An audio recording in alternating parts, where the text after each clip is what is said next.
মাওলানা মুফতি আব্দুল হালিম সাহেব হাজী মোহাম্মদ আনসার আলী সাহেব ছিলেন সভাপতি। তৃতীয় দিন মাওলানা মুফতি আবু তাহের আল মাদানী, মাওলানা মুফতি আবুল হাসানাত ফরিদি, মাওলানা মুফতি শিহাবুদ্দিন হাজিপুরি, সভাপতি ছিলেন রফিকুল ইসলাম। অষ্টম দিন মাওলানা মুফতি ওমর ফারুক আনসারী, মুফতি সাইফুল্লাহ হাবিবি, মাওলানা মুফতি আকবর হুসাইন আলহাজ মোহাম্মদ জামান ছিলেন সভাপতি।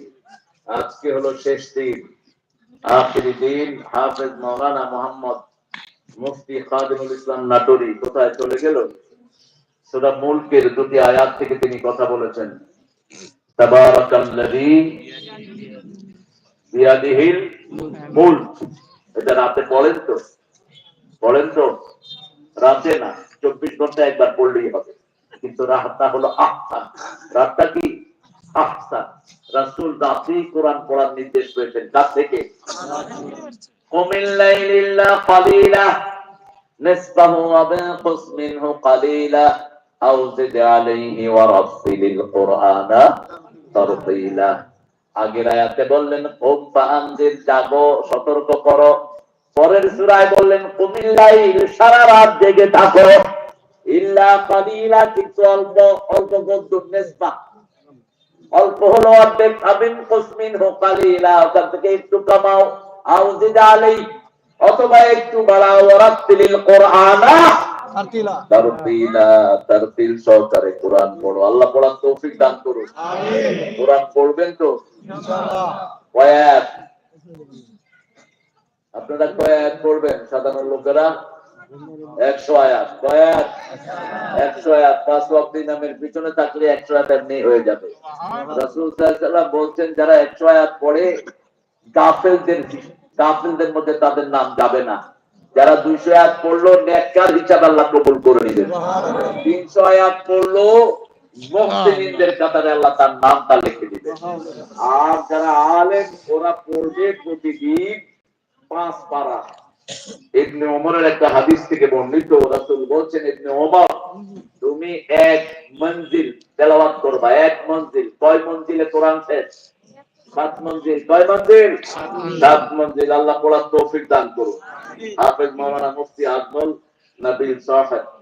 আর আজকে আমাদের সভাপতি, এই প্রোগ্রামের মধ্যমণি, যিনি অত্যন্ত কোরবানি করে এই প্রোগ্রামটাকে 1 বছর ধরে সাজান, ইমামদেরকে ভালোবাসেন, আমার অত্যন্ত আদরের স্নেহের ভালোবাসা কাজী মুজাম্মেল হক মিন্টু।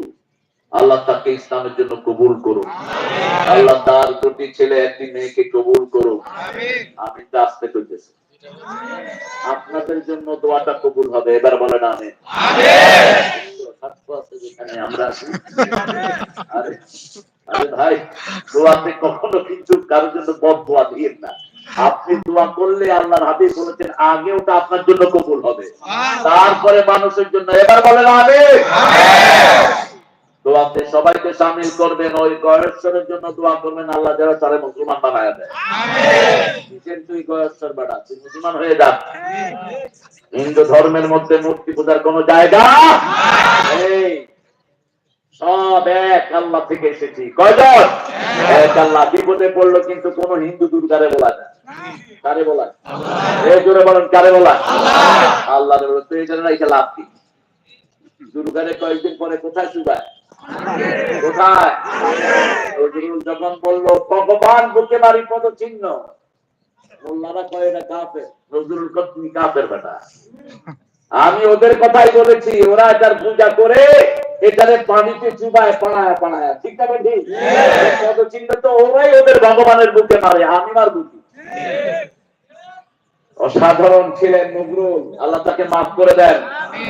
আল্লাহ আমার প্রভু, আমার নাহি নাহি ভয়, আমার নবী মুহাম্মদ যাহার তারিখ জগৎময়।